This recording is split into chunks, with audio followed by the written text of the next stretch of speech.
Assalamualaikum warahmatullahi wabarakatuh. Halo guys, kami dari kelompok 4 mengenai olahraga itu sebagai hak asasi manusia. Di sini kelompok kami ada Faisal Ardian Syarif, Ivania Meldi, Dia Puspitaning Tias, Tony Widiantara, Anissa Yunarti. Muhammad Alauddin Yusuf. Nah, di sini kita akan mempresentasikan olahraga sebagai hak asasi manusia. Berikut presentasi dari kami. Selamat menikmati. Selamat menyaksikan.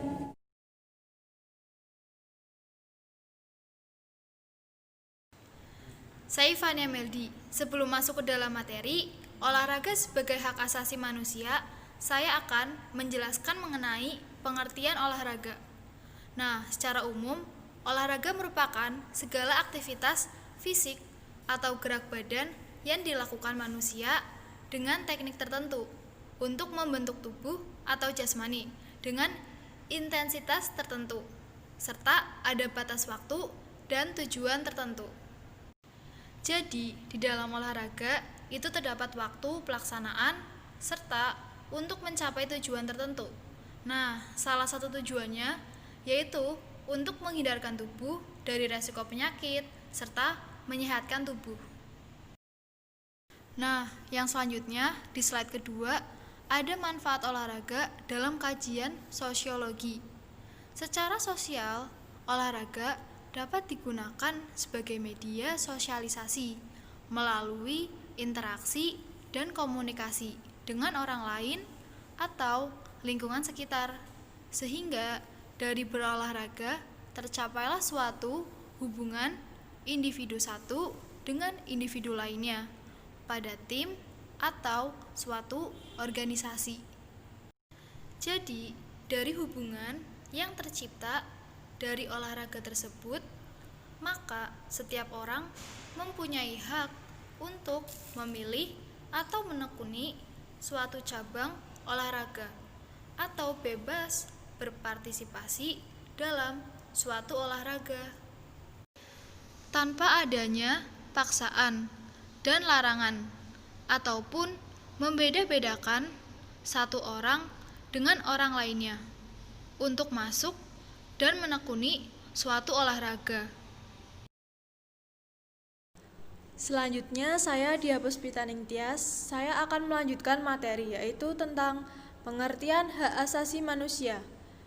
Hak asasi manusia adalah sebuah konsep hukum dan normatif yang menyatakan bahwa manusia memiliki hak yang melekat pada dirinya karena ia adalah seorang manusia.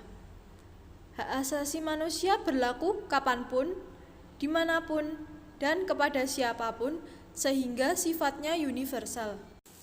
Hak asasi manusia berlaku kapanpun, artinya dari sejak dalam kandungan, saat menjalani kehidupan, maupun sampai akhir hayatnya. Hak tersebut melekat dan tidak dapat diganggu-gugat ataupun dicabut oleh siapapun. Yang selanjutnya, hak asasi manusia berlaku dimanapun. Jadi, dimanapun orang tersebut berada, dia memiliki hak yang mutlak. Hak asasi manusia juga berlaku kepada siapapun. Artinya, hak tidak memandang orang tersebut siapa dan dari mana, tapi hak tersebut ada karena pada orang tersebut adalah seorang manusia. Selanjutnya yaitu ciri-ciri hak asasi manusia. Ciri-ciri hak asasi manusia ada 4, yaitu hakiki, universal, tetap, dan utuh. Yang pertama, hakiki. HAM bersifat hakiki, artinya hak asasi manusia merupakan hak yang telah dimiliki manusia sejak lahir, bahkan ketika masih dalam kandungan. Selanjutnya, HAM bersifat universal. Universal artinya keberadaan HAM berlaku secara menyeluruh bagi setiap manusia di suatu negara tanpa terkecuali. Yang ketiga yaitu HAM bersifat tetap. HAM bersifat tetap bermakna bahwa HAM akan terus ada dan melekat dalam diri seseorang manusia, sebagaimana HAM merupakan anugerah Tuhan kepada manusia. Keberadaan HAM merupakan pembeda manusia dengan makhluk hidup lain. Ciri-ciri HAM yang terakhir yaitu utuh. Hal ini bermakna bahwa hak asasi manusia tidak dapat dibagi antar sesama manusia. Semua orang memiliki hak yang utuh, seperti hak hidup, hak sipil, hak pendidikan, hak politik, dan hak-hak yang lainnya. Saya Faisal Albian Syarif. Di sini saya akan melanjutkan presentasi dari Tias, yaitu olahraga sebagai hak asasi. Universal Declaration of Human Rights 1948 secara tidak langsung mengadvokasi hak untuk berpartisipasi dalam olahraga. Di dalamnya ada pasal 24, setiap orang berhak atas istirahat dan liburan, termasuk pembatasan-pembatasan jam kerja yang layak dan hari libur berkala dengan menerima upah ataupun gaji. Yang kedua ada pasal 27, yaitu setiap orang berhak untuk turut serta dengan bebas dalam kehidupan kebudayaan masyarakat, untuk mengecap kenikmatan kesenian dan berbagi dalam kemajuan ilmu pengetahuan dan manfaatnya. Setiap orang berhak untuk memperoleh perlindungan atas kepentingan-kepentingan moral dan material yang diperoleh sebagai hasil dari sesuatu produksi ilmiah, kesusastraan atau kesenian yang diciptakan.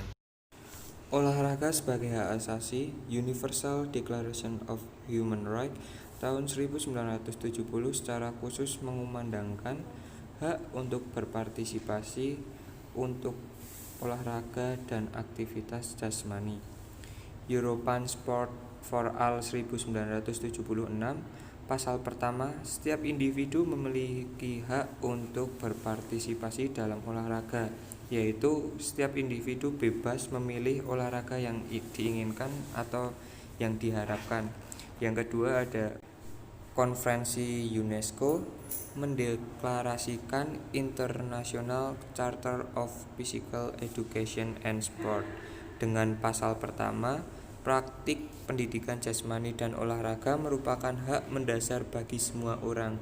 Berarti setiap orang itu mempunyai dasar dari praktik pendidikan jasmani ataupun olahraga tersebut.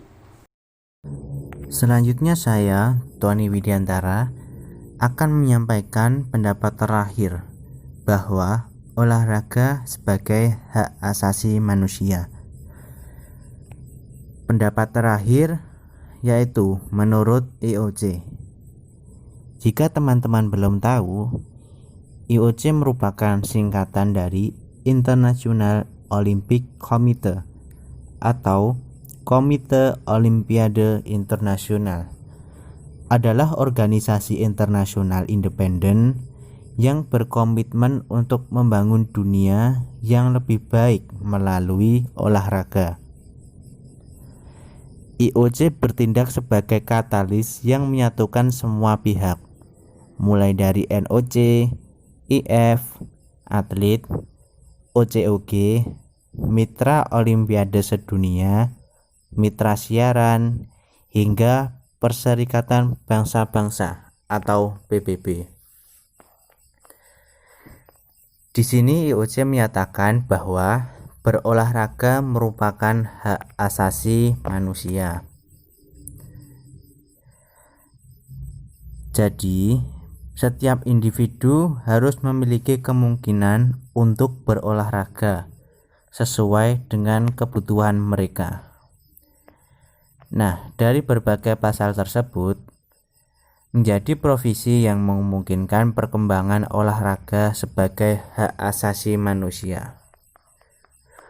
Dari pendapat Universal Declaration of Human Rights tahun 1948 hingga pendapat dari IOC.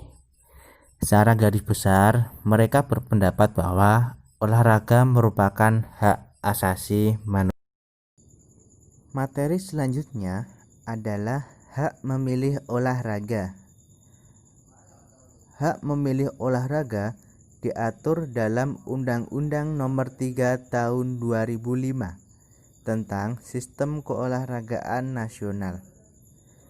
Isinya yaitu olahraga merupakan bagian dari proses dan pencapaian tujuan pembangunan nasional, sehingga keberadaan dan peranan olahraga dalam kehidupan bermasyarakat, berbangsa, dan bernegara harus ditempatkan pada kedudukan yang jelas dalam sistem hukum nasional. Nah, di sini perlu digarisbawahi bahwa peranan olahraga mempunyai kedudukan yang jelas dalam sistem hukum nasional.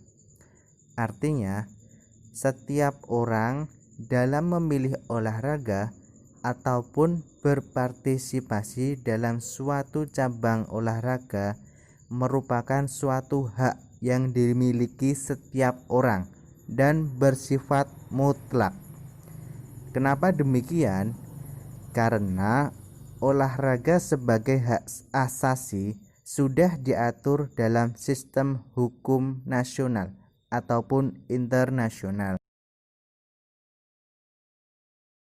Nah, jadi teman-teman, dari presentasi tadi kesimpulannya adalah setiap orang atau setiap individu itu berhak atau mempunyai hak untuk berpartisipasi dalam suatu olahraga tanpa adanya paksaan atau tentangan dari pihak manapun. Nah, kita sebagai manusia juga bebas memilih olahraga apa saja yang kita sukai. Demikianlah presentasi dari kami. Mohon maaf jika ada salah atau kurang jelas. Terima kasih. Wassalam.